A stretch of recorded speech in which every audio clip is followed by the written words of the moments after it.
And we are back. Black and a Half, episode number 235.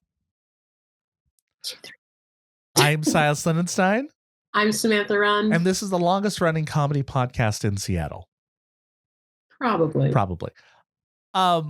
Today, a fun episode of metaphors and growth. And you know what I like about us, Samantha? We are deep thinkers. Yeah. You know, we're not just your everyday comedian hitting the fart jokes. No, definitely not. We're not just clean shaven and looking our best. We're not. Definitely not at times.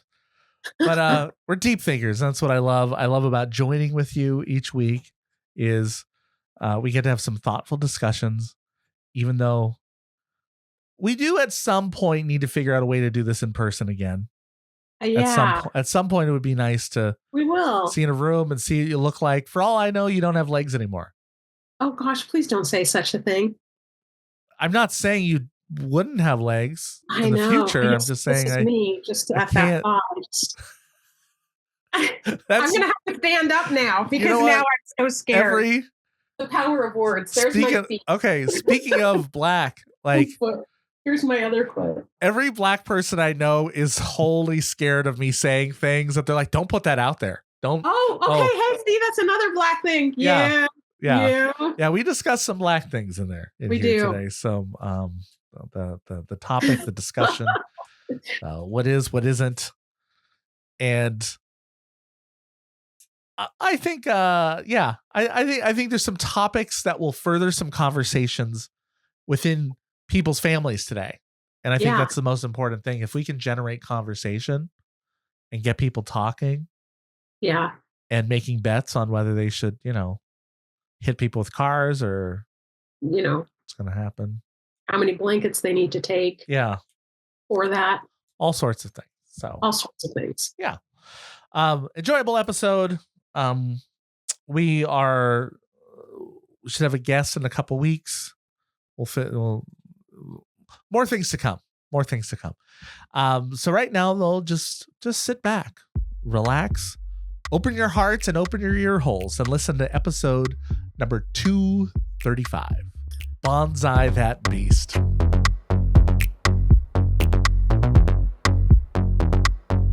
What are your feelings on gardening? Aspirational. Those are my feelings. I didn't think I was ever going to want or care about having a garden. I mean, they're beautiful. I just didn't know what I was going to do. And now I'm like looking forward to the day that I have a garden. Is it because it symbolizes a yard, or do you want to grow things? Do you have like this nurturing goal? It's both. It's also like there's so much wound up into it. Like I think my kid would really enjoy it. I think it'd be relaxing. I think it'd be frustrating, but it could be relaxed. It depends how much of a perfectionist I was going to be about it. But my goal was not to be a perfectionist with it. My goal is to intentionally just go in and enjoy the process of it and then be delighted by if I actually grow things successfully other than weeds, which I'm pretty sure there's some plants I would be able to grow. And then, I just think it. Do you don't have a patio? I guess a lot of places don't allow you to put things out now. I mean, I could put a couple of plants or something like that. You can't grow a bunch of tomatoes. I don't know in if a I pot. could. Well, they're hard. They're hard too in patios, tomatoes. I guess. You really have to have direct sun. Oh, it's really hard to grow tomatoes in the Northwest if you don't have the perfect sun hitting you. Right. So I guess it'd be a challenging one. And then some things grow, but so I have this thing where I'm growing maple trees, right? Like I've been working on growing maple trees. Last year I collected a bunch and I had other people give me some, but I forgot to grab theirs. So I'm going to grow theirs next year. So I was able to get them done in time to get a set. So I have like 8 new ones this year. Next year I plan to have a lot more. I'm going to get the time going. I really like maple trees, especially Japanese maples. And like I have this idea of giving them away as gifts, like as, especially for clients and stuff. But then hopefully my hoarding tendencies don't come in and I don't like, okay, I'm never giving this away. Actually, I'm afraid of that happening. It's hard because it's also like, I don't know. I feel like a tree, it's a living thing. And I love trees so much that it's like, could you really hoard like a tree that almost becomes like a family member to you? I mean, because it's like in your home, it's part of your land and your home. Well, it depends how many you have, right? I mean, if I have 100, then you need a bigger yard. Right. But you have to kind of like plan to give away. Right. And I didn't start early enough to do like to grow vegetables. So I will do vegetables outside once it's warm enough. I'll go get I'll get the starters that people already have. But I did years ago when I first got into it, and it was my hyperfocus. I did, I grew them from scratch in our den from seeds and watched them grow, and then brought them outside. So I was just all into it, and then it is part of it is I did it and I achieved it. All right, move on to the next thing, right? But I have all these things built, and I want to get some good gardens going. It doesn't save you money at all. We had Japanese maples growing up when I was a kid in our yard. So actually, I was thinking in New York. New York, no, like. Oh, you can grow them in New York? Well, I grew up in Montana too, but like our home in New York, like. Well, I just didn't know Japanese maples could grow in New York naturally, like because. I don't know if they grew naturally. Well, because it's cold. Yeah, maybe. Yeah. I just thought it got so freezing there, but maybe. I don't know. I never really noticed them until out here. Yeah. And they're everywhere. I'm actually kind of curious about this now. They're great. They're great for bonsaiing, for one. And my parents just gave me a maple tree that's been growing in a pot for so many years. And I guess I said I would take it. I didn't realize they thought I would plant it in the ground. And now I'm feeling guilt. I'm like, oh, well, I want to like lop it and like bonsai this thing. Like, I don't want to put it in the ground anywhere here. I don't really have a spot for that. But like, it's fun having trees that are thick when you're doing bonsai, because it takes otherwise, 50 years to grow them. But if you get them when they're big and are able to get them, then you have this thick trunk that you can work with. And so that's cool. That's what I was going to do. And now I feel bad now that I think they didn't realize that's what I was thinking. So, but I drove home, like, I mean, it's big. Like, I think it's like 8 or 9 feet tall. Holy cow. Okay, so I'm sorry, I was partially distracted because I was looking up the Japanese maple. According to quick internet search says they do thrive in New York. So fun fact there. But so basically, somebody gave you this large 8-foot tree. My parents gave. I mean, it's it's got thin trunks, but like trunks are thin, but it's 8 feet. It is 8 feet tall. I had to lay it down in my pickup truck to drive it home because it would afraid it would ruin all its leaves and stuff. So. And you want to bonsai it, but you think they want you to plant it in your yard. Well, they said something about planting it. And I was like, oh, I don't even remember agreeing to take this, but they messaged me saying like, hey, you going to come pick up that tree? Like, what? Huh? I guess they had asked me at one point, and I'm like, sure. I always take, if anyone offers me a tree, I take it because I bonsai and I lose some, that's one of my infrastructures I'm going to create this year is storage areas for them. So in the winter, I can put them in there so I won't lose any. I'm tired of losing some during the winter when it unexpectedly gets a hard frost. So, but yeah, so I have this big, I still think I'll bonsai it. I just want to, it's a little late in the season to do what I would do to it because it would go into shock. So I can't and probably die. So I'll have to wait a year, so it'll have to sit in a pot for a year at least, but control it. But it is really soothing. It's one of those hyper focuses that is, if you just spend the time with it, you can. I guess for me, a hyper focus is things that, like, as an ADHD brained person, right? I just have all these thoughts that go through my mind all the time. But when I have this hyper focus, I don't think of anything else but that one thing that I'm doing. Uh-huh. And it's one of the most peaceful things in my existence. So I love to do things that can bring a hyper focus to me because I'm like at peace during those times. And bonsai can be that when I'm out there. Especially if I just don't bring my phone out and I just like watering and taking care of it, I can just focus on that one thing. And that's kind of what I like about gardening a little bit too. But now that I've made a garden, now that I've grown stuff a few years, it's less, the novelty's worn off. So I think about other things. So now that I think about other things while I'm doing it, I'm not as into it. It's not like that same sort of experience. Yeah. It doesn't give me the peace that I desire. Yeah. And I think there's a couple of reasons why I think it'd be great why I'd like to garden and grow vegetables. It's for that peace and connection to the earth. And a lot of it is like the connection to the earth. And then also like how cool to be able to grow your own food. Like, I think it's so amazing. But yeah. Well, it does taste.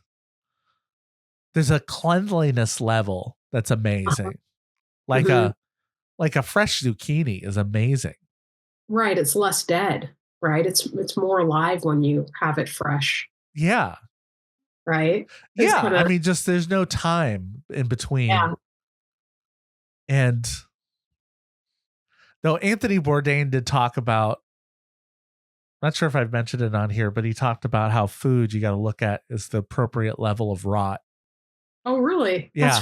He said, when you think about a lot of the food we eat is not fresh. Right. Like you're waiting for it to ripen, which is rotting. And a lot of food we eat, you want aged beef. That's rotting. Like it's the level. And he said, if you would never want fresh fish. Like fresh fish can be gross. Gollum. Hello, Gollum. Yeah. Yeah. Oh, you're looking for this level of not fresh. Is just the perfect amount, Yeah. So yeah. Anyway, that's my hyper. I got new trees out. I was just curious if you were a gardener. Well, I think it was something else you were saying that I've heard. You know how you can hear something said so many ways, but then you hear it said a certain way on a particular day, and it just like hits different, or it just it absorbs into you differently. When you were talking about all the things you have to do for the tree, otherwise, it might go into shock and die. Yeah. And I think it's so unfortunate that people don't treat themselves with that same level of care usually. Yeah. Yeah. And yeah, you could do the same thing, but under certain conditions, you thrive. Other ones, you go into shock, and other ones, you might potentially die. Like there are rules of thumb that you can't cut a bonsai more than a certain percentage, like 30% in a year is like the max. Because if you change it too much at once, it could die. Right? Similarly, for humans, they say don't buy a house and have a kid in the same year, right? There are these big get married. Yeah, like don't do all really these big events in 1 year because it's really hard on you. Stressful. We forget that very easily. People rush to getting married and buying the house and doing it all at once, and then shocked when things blow up. Like what? Or you have a breakdown. Like, yeah, you did too much.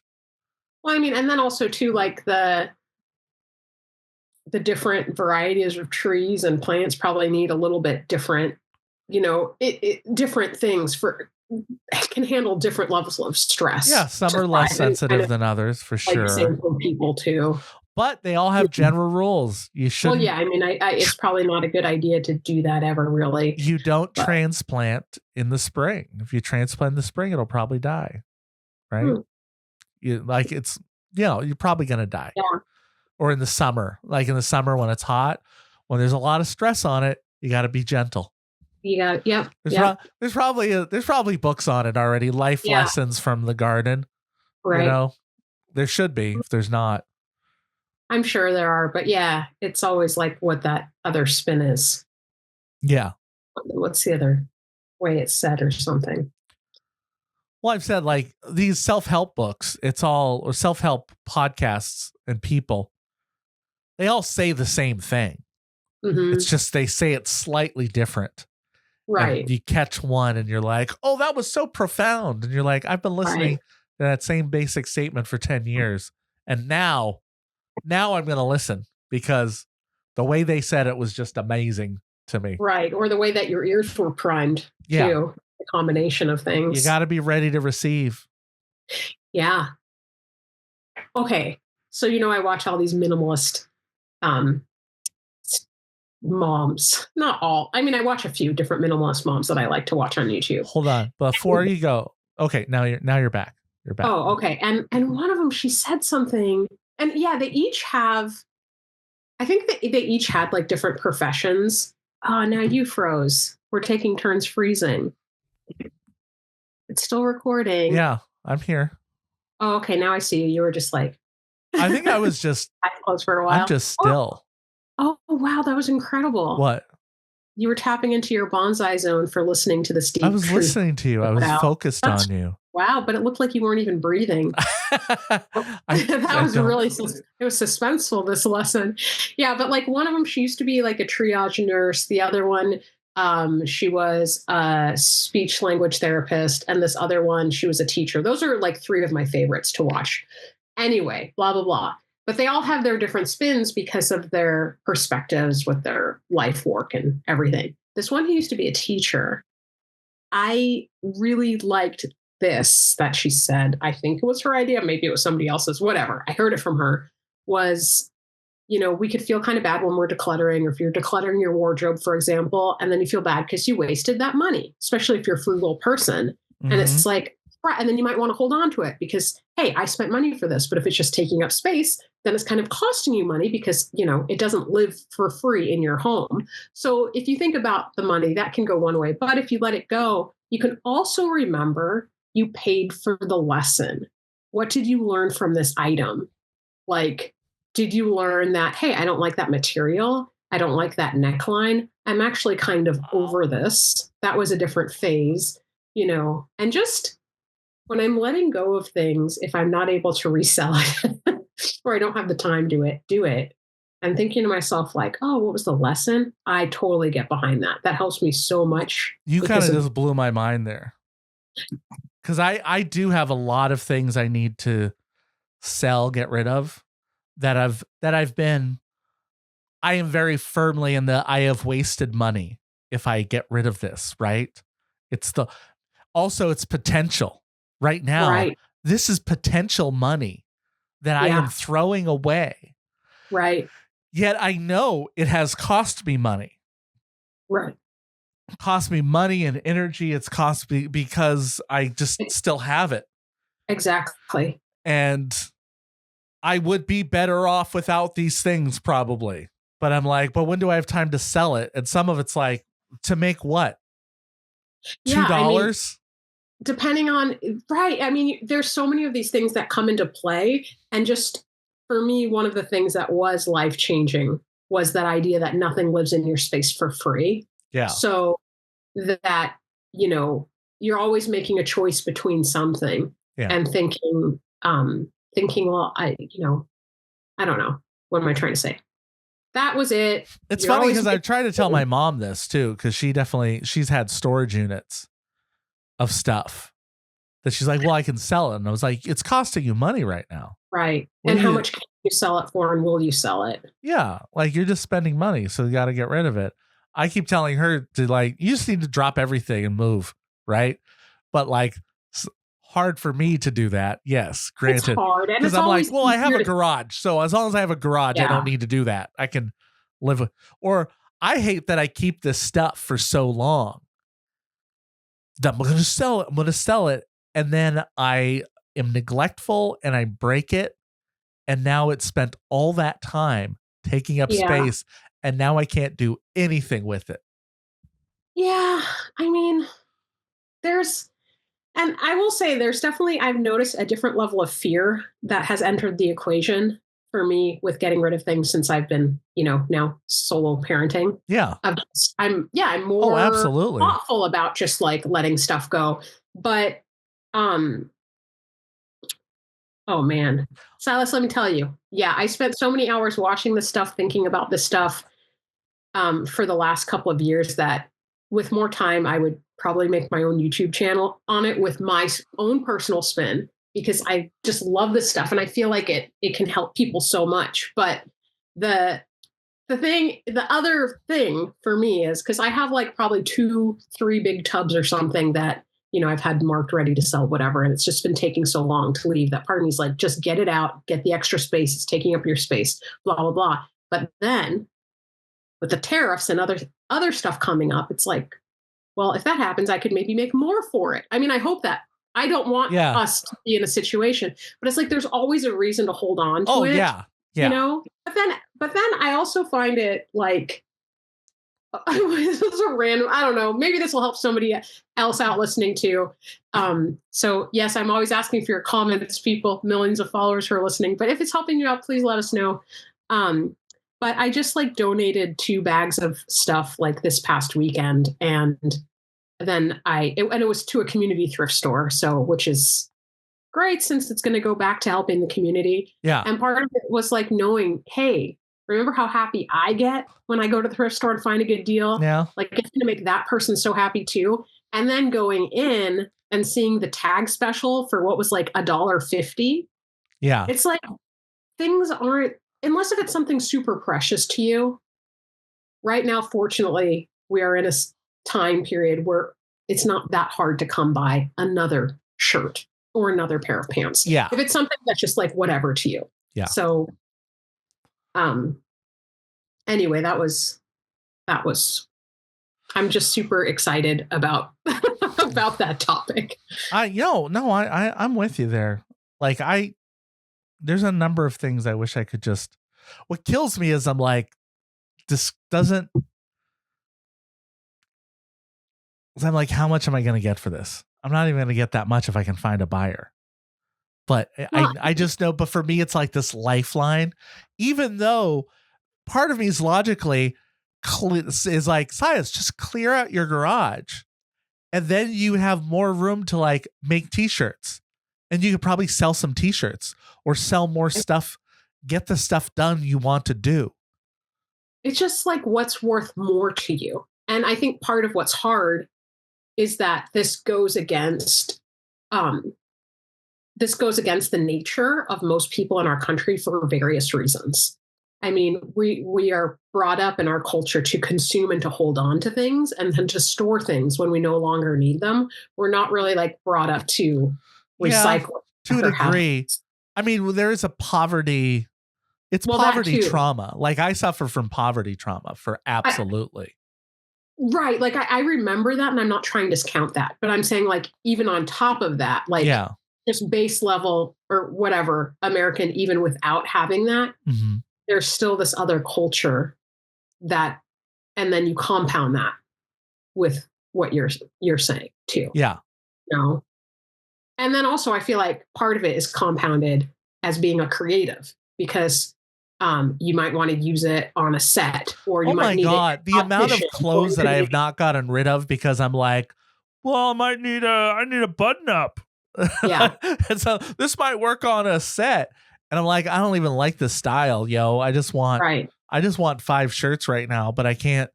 I'm like, well, what if I get cast in some? You would think that I would just look at how little I get cast and not worry about it. Or you might let it go and then get cast more because of the way that the universe works of like energy and all that. Because what I started doing, because I was holding on to some of these gowns and things, and I used to wear them and sometimes for like short films here and there in LA or blah, blah, blah. I don't know if I ever had to wear them up here or not, but I just told myself, I was like, nope, when I get cast again in something, they're going to have a wardrobe budget for me. I can get rid of this thing. Yeah. Unless you do a 48 with Silas and he's like, hey, go wear do you have a ball gown, Samantha? And then you can go get that for me. Okay. Or we can go to the thrift store, or we can use one of your many t-shirts that you're not using for set and sew them up into a one-of-a-kind creation for the 48. It's ridiculous. The like just in case, I think, is kind of hardwired into us as people, unless if we really work against it. What kills me is that I have so much stuff that I buy something and then I go to put it away. Where will be good? And I go and I find the same thing there. I'm like, son of a bitch. Oh, I have this. If I had less things, I might remember that I had it.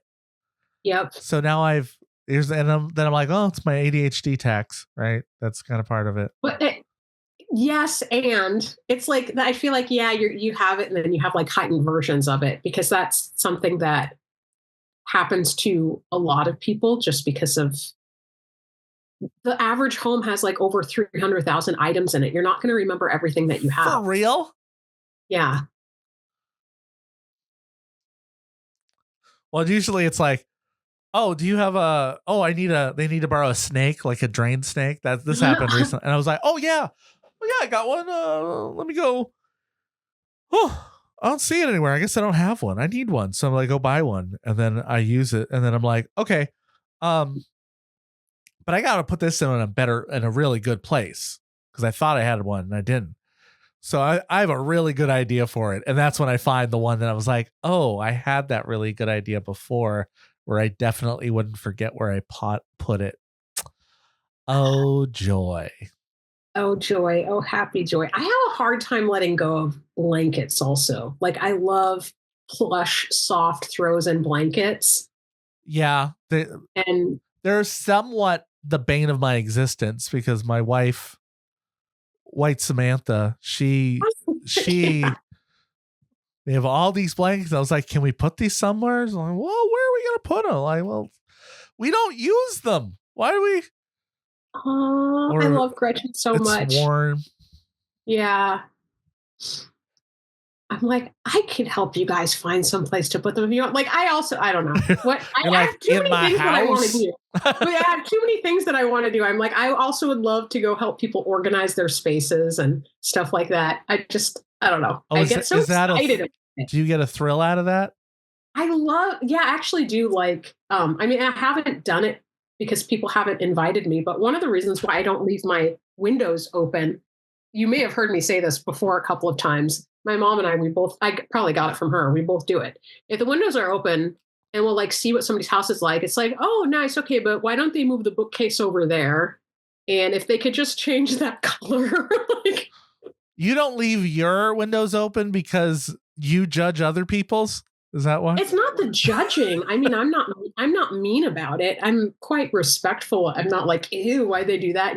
But no, I mean, the window being open is just an invitation for somebody to look in my house. Like, I will leave the blinds open and then I will walk as far as I can to see what it looks like to see into my house. Oh, after it's dark, no, you're closing everything because, and maybe that's just me being from New York or having my mom or the combination of both. But like, the great thing about you moving is somebody's going to be looking into your house. If your windows are open, they're going to look in. Somebody. Don't be surprised. The great thing about you moving, having moved so much, is you can always say, well, it's because I'm from New York. Well, it's because I'm from Montana. Well, it's good. I'm from LA. So, like, wait a second. You're just using it as convenient. Well, but it's also true, right? Like, remember that time there was an earthquake? Yeah. And like, well, that time. I know there's so many times. There's like an earthquake. I don't know. Whatever. Were you here for the big one? The 2001 or something? 2000? No, thankfully. No? I don't think so. Not 2001, though. That's the only one I remember here as far as scary. But seriously, if people's windows open, who's not looking inside? Like, how are you not gonna look inside somebody's house when the window is open? I think it depends on some factors. It depends how close to the street they are, like how obvious. I mean, I'm not going to drive out of my way. It's not like the bat light or There's something. There's a couple spots I leave a little open generally. But then I'm like, you can't see, like you'd have to stay in certain areas to like see into it. So yeah, I mean, like I'll do my blind so like I get some light in. But then if you have it closed, you also can't see out. Well, that's why you have the blinds a certain way, or else, get some sheer curtains that are privacy curtains so that you can see out, but people can't see in. Yeah. But once it's dark and you put the lights on, that changes the situation. So yeah. Maybe I'm an exhibitionist and that's why I'm like, okay. I think also because you're a guy. Like men worry far less about this, but also whenever I meet women who don't, like when I meet men who aren't, I'm like, yeah, you're a guy that's normal. Like I would expect you to be the normal for the guy. But whenever normal for men, but whenever I meet women who just have their like all windows all open, especially if they're on the first floor, especially if they're on like a street where people can walk past, I'm like, how are you alive right now? It's the level of security that they probably got brought up with, or they weren't there's a lot of fears that are learned. And I'm not saying that not all, and they're not bad. It's not bad that they're learned, but I mean, if you see people like, I used to lock my door all the time. But now where I live, it's not as much as I should.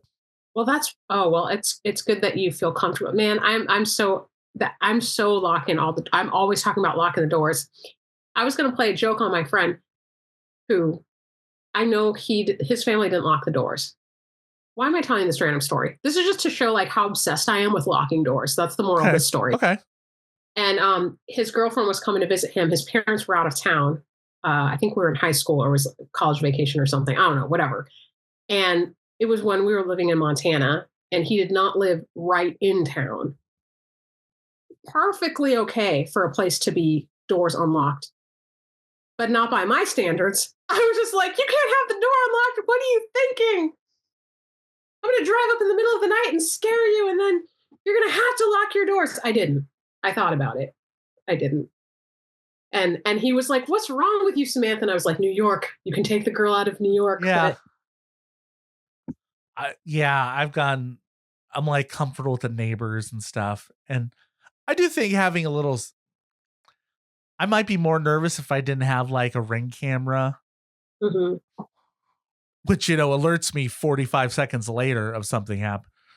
Sometimes I'm like, what? Oh, God. Wish it would have told me that 40 seconds ago when that person was walking up. I mean, people can pick locks, right? But it just makes you feel better. Yeah. No, I get it. I have felt more. It's weird. I am definitely more fearful about more things in my life than I used to be. But then some things I've completely lost that I'm not. I think I'm so worried about these other things now. I'm like, that's the least of my. Oh my gosh. Okay, I wish an MFer would try, honestly. Yeah, you're going to break in? Please. I'm waiting for that. Come on. Oh, gosh. Oh, no. Let me unleash. That should be the podcast episode. No, another t-shirt idea. I don't know. Maybe signs for dog walkers. Signs for dog walkers? No, don't unleash. That's a t-shirt?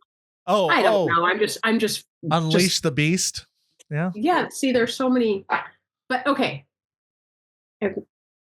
Something about driving. And also the other thing, it's funny because I wouldn't even say that I was fearful. And I think that in this instance, when I'm talking about closing your blinds, locking your doors, this and that, like when you sit in a restaurant or something, try to have your back against the wall so that just that sort of situational awareness stuff. Like I wouldn't say that I was fearful. I'd just be like, just do this and don't think twice about it. Like, that's just what you do. It doesn't enter as I think since it's not something you do, it seems like you must be so afraid. How do you live your life? And I'm just like, lock your door and close your door.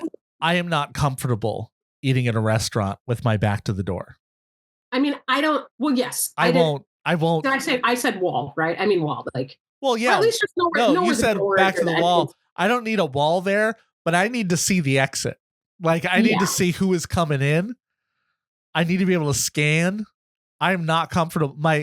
So Gretchen knows this about me, so she will place herself to make sure that I can turn so that I can look at it, whether it's even if we're with some other people, because she knows that I'm trying to maneuver. She knows I'm trying to maneuver so where I'm going to sit. And where the kids, I can just say, go sit over there. No, switch places. But with other people, she knows that's one of my quirks, and that I will not be like able to relax. And I don't know I don't know if that is an OCD thing. I don't know if that's anxiety. It could be anxiety. Or it could just be you saw something in a spy movie one time and was like, that's a good idea. That's how I'm going to eat from now on. But that's kind of anxiety, probably. Like, because if it's because of a fear. It's not. I just like. I just feel like sometimes anxiety gets a bad rep, whatever, because it could be anxiety.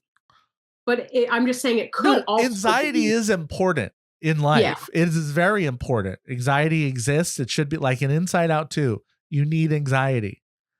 Yeah. But it's when it controls some things in your life that it's right. If it's too much. If it gets too out, it's altering. Yeah. Yeah. Here's the best thing about dating for me. The best thing about dating a white woman is being able to say, like, oh, yo, black men don't, as a black man, I cannot have my back to the door.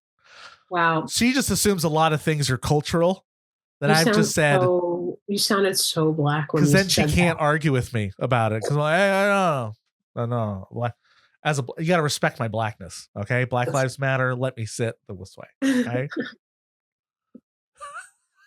Oh man. But then I can't pull it with other black people because they're like, no, that's not a black thing. What are you doing? Oh, that's so funny. Too many things I could possibly say. Have you ever done that? I've definitely said black man. Listen, as a black man, white woman that I'm dating, as a black man. Have you ever said, hey, black women don't do that. Don't say that to a black. Oh yeah. Even if you've known it's not really a black thing and it's a you thing. Oh wait, no. Okay. I don't think I have. I don't really know if it is. I probably should, but no. I don't know. All I need is one other black person to confirm it. And then I'm like, well, no, that's a black thing. I guess that's just. Yeah. Because I think I have in my life discovered some things were black things that I didn't know. And I was like, oh, okay. I feel justified now. This is cultural. That's totally happened to me where there's certain things and I'm like, oh, I didn't know that's where that came from. But it would just be like any one of my multiple races. Yeah. Movies. I've watched also like culturally. I've inundated myself within the culture because I was growing up in so many suburbs that were not that I wanted to know what I should know. So I think sometimes I don't even know what I picked up on, like the little subtleties that you picked up in entertainment or whatnot. Right? So I think maybe one of my one of my favorite, very stereotypical ones is talking to the television. I mean, I straight up was doing that the other day when watching a YouTube video.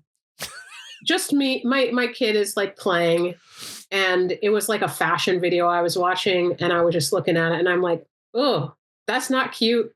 Why are you wearing that? Okay. I'd like that you're trying. I see your point. Oh, you need to stop. Like I was seriously, and I don't always do that, but there was just something about this particular video that was bringing it forthright. I will say the whitest thing about me is I cannot stand talking during things. My God. It depends. Like at the movies, sometimes I usually don't talk at the movies. And I can bother people when I tell them to be quiet. I've actually offended somebody before. I'm thinking very specifically. Telling him to be quiet?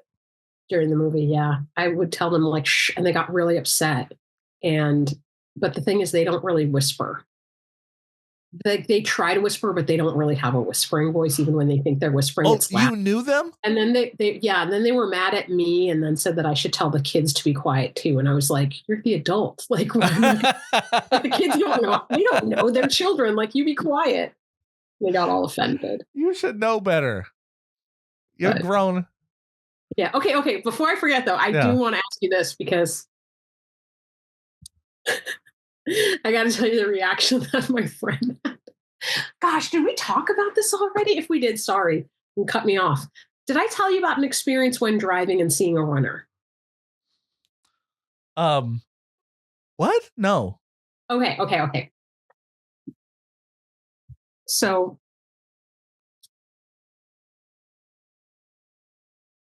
pretty good. Yeah. Okay. I'm waiting for your. Oh, okay. Well, I don't know.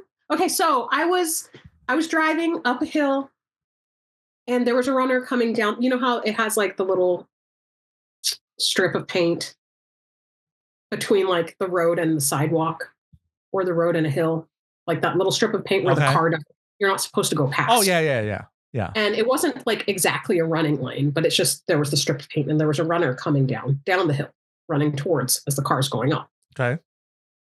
And I was just thinking, I said to my friend, I said, it's wild because we live in a world where right now it's very hard to trust people. Like we're not in the culture isn't of just going and trusting strangers right now. Right. I said, but then, every day you also are incredibly trusting. We're incredibly trusting with strangers. I said, like, we were just on the pier. Well, someplace by the water. Okay. I said, we were just there. I'm like, it's wild. Anybody could just come up and push you right over. Yeah. The fence part or whatever the heck, that's not that high. Yeah. I said, and also look at this guy running. He's just running. And all these cars, that's a lot of trust. There could be bad drivers. He doesn't, somebody could just accidentally hit him. Like, yeah. Thank you. And and I said, man, isn't that, trying to think about that? And she just looked at me and she was like, wow, you live in a terrifying world, Samantha. and we both started laughing so hard because for me, I was like, that's not terrifying. Like, that's just, and then we were kind of having, it wasn't really a debate. It wasn't like heated. It was just like a quandary because she said those things never entered her mind until I said it. And I was like, and then she was wondering who's more safe. And I was like, well, I would figure my version would be safe because then at least, you could jump out of the way and keep your eye out for the car. But it was just interesting. Like, I didn't feel that I was living in a scary world. It just seems like, yeah, that's just life. And for her, she felt like it was so frightening because I was thinking of those things. So I told her I wanted to take a poll to see, I wonder how many people are like me and how many people are like her. Well, there's a mix of like when I'm driving, I'm like, people are way too trusting of each other. Like I am keeping an eye on these people all the time.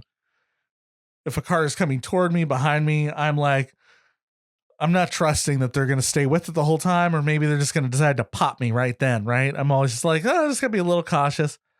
And I've definitely thought before, like, man, I could just hit this person. Like, how is this is so, why? We do live generally, I think, in unthought about trust.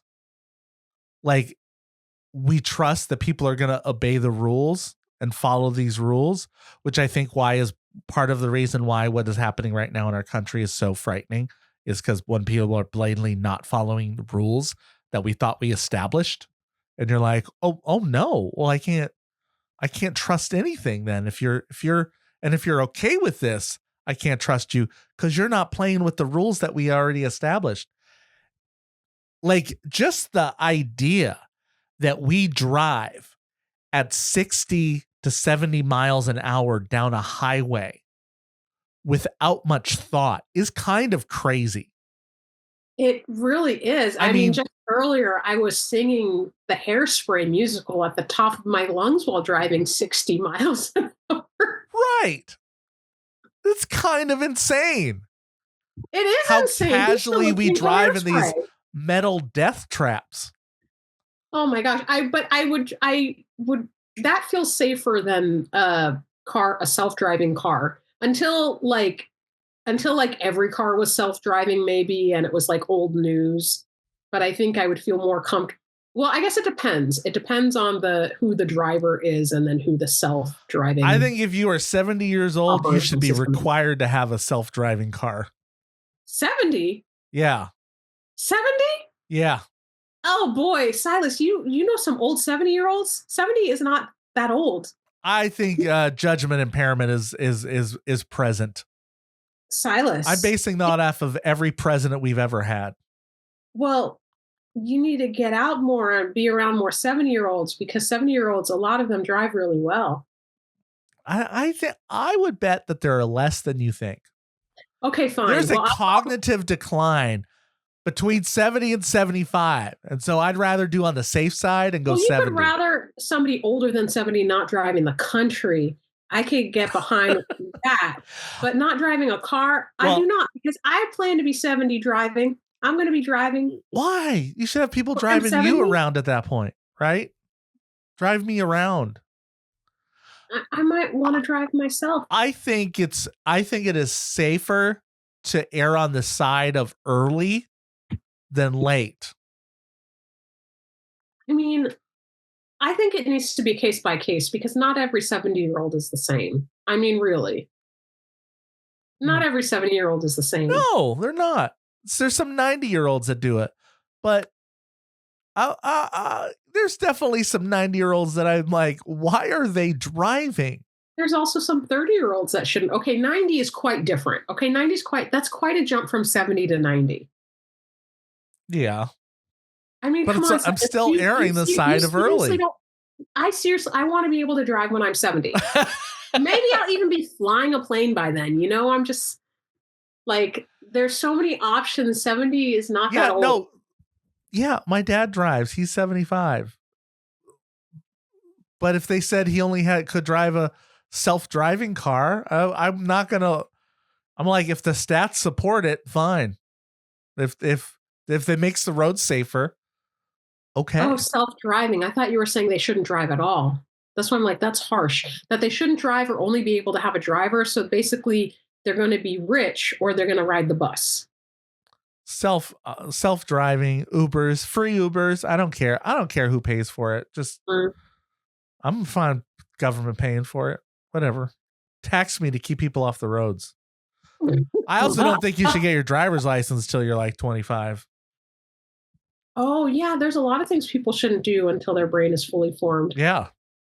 At 26, did we say? I mean, I think you really have to just look at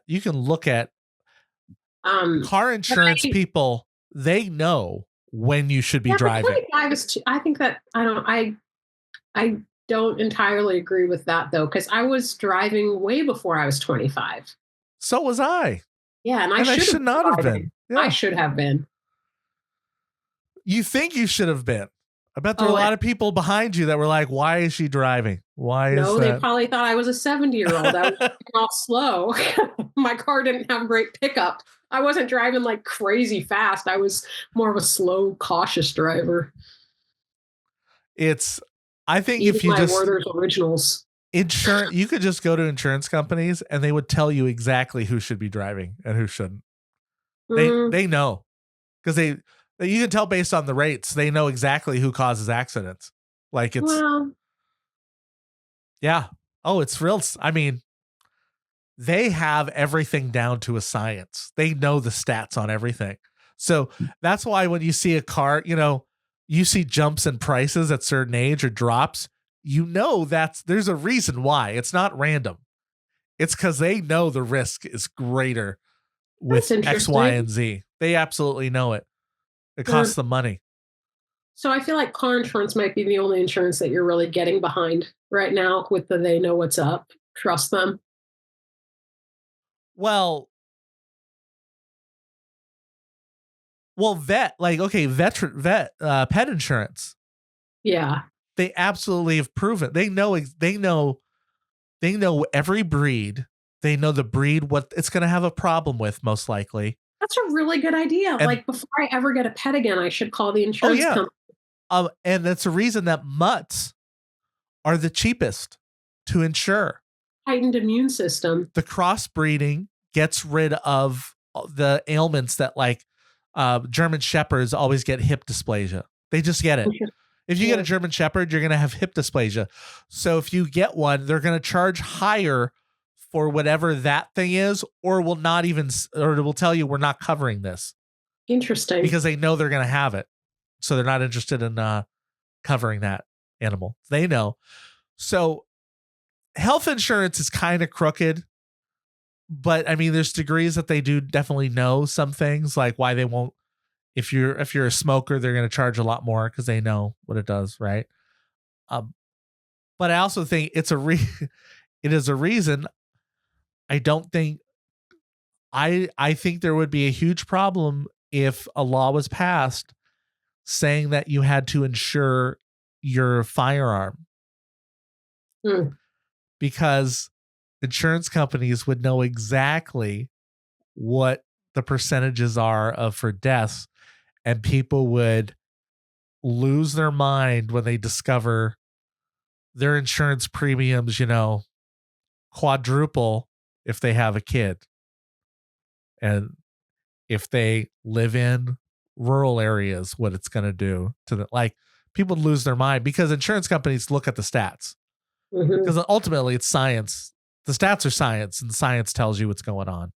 So as much as people want to argue about it, that there's a reason people put money on it. And it's a reason the oil companies have started making plans for rising sea levels. It's why it's getting hard to get insurance on some coastal areas because they know it's going to happen. And they're like, nope, we're not going to insure there anymore. Just like the wildfires. They're like, we know. Stats. They know. Yeah. The stats. They know. And insurance companies believe scientists. It's kind of too bad. I'm thinking,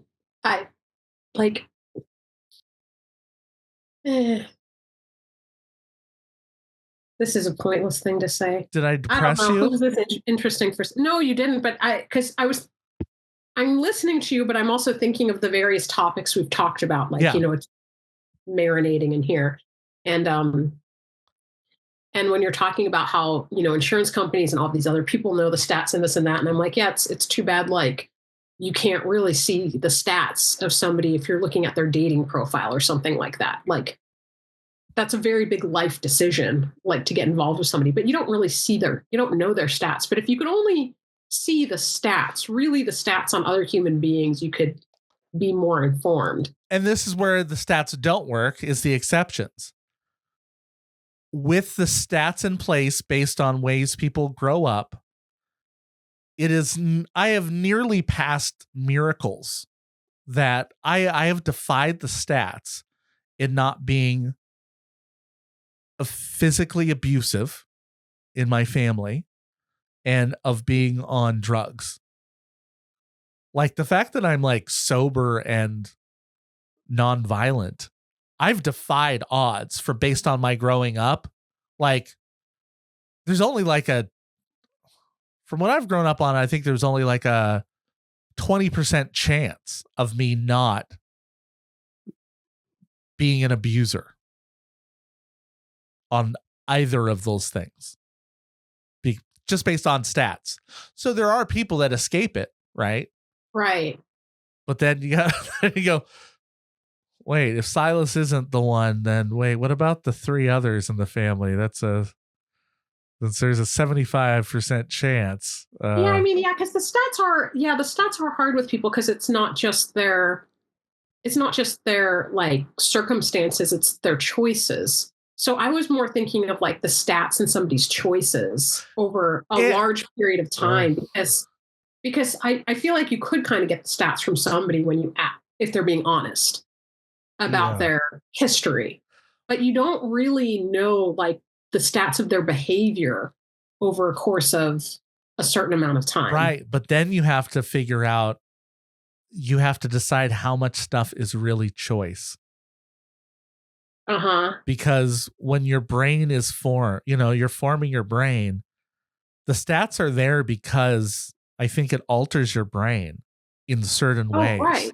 Yeah. So it's not, I think there's some things that are just not just choices. It's just, we think they're choices, but they're not. We've kind of been programmed to do this. Maybe I should say behaviors then, because I see what you're saying, but I would think if we have, let's say, for Silas, subject Silas right now, we have like the history stats of how you grew up, like the circumstantial stats of how you grew up.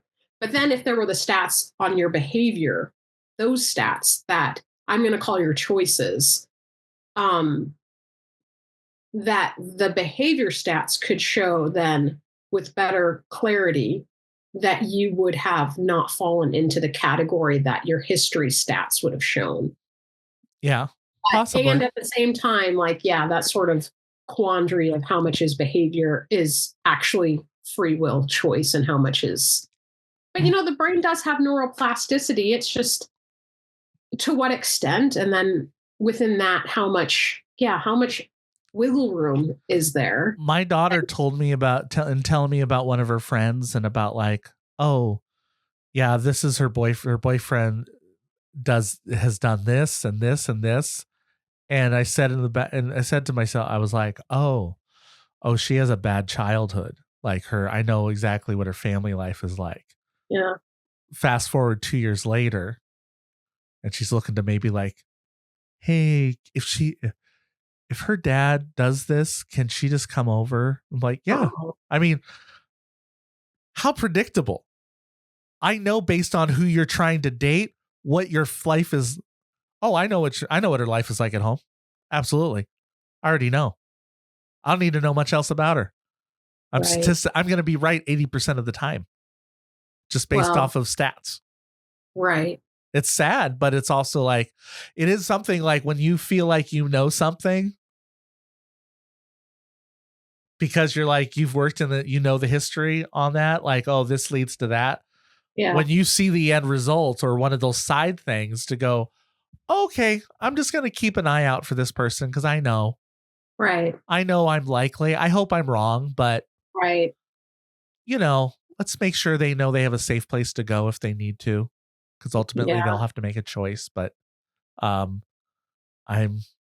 guessing this is what is like at home. And it's heartbreaking for kids when you're when I'm working with kids, whether it's in soccer or in theater, I'm yeah, I think I have some ideas of what's going on at home, positive and negative. Just even just if it's from seeing the kid look in the crowd every time they take a shot, they look in the crowd. Was that okay? Are they going to be upset that I missed that? Oh man. Right. Mess you up. Messes you up. We are. I feel like there's a Hamlet quote that would be appropriate here. I was actually thinking of a quote from, I think it was Tempest. Miss Julie. Oh, we are stardust. Was it Miss Julie or after Miss Julie? Children see the world so clearly without the sophistication to protect themselves. Oh. Ooh, who's that from? I think it was Miss Julie or after Miss Julie. I think it might have been Miss Julie. They did it in a monologue 20 years ago. After Julie? Is that a sequel? Miss Julie, no, after Miss Julie, I think it's the modernization of Miss Julie by Patrick Marber. Oh, and okay. The other one is the classic, and I forget who wrote the classic. But I need to look that up. Okay. Hey, we're about out of time. We never even got to our topic that we were going to talk about today, which is great. Yeah. But it's been still high value. I think it's still a high value podcast. Yeah. I mean, definitely a lot of different things, a lot of different topics, but it all, I think was spurred on by you bringing up gardening and what happens when we can thrive under the right conditions, what happens if there are the wrong conditions, and then spotting, right? Like spotting what's safe and unsafe in our world and how children grow in good conditions or poor conditions, and how can you give them safe shelter when they're not having safe conditions at home. You need the right sunlight. You do. If you're gonna grow tomatoes. Yeah. You do need the right sunlight.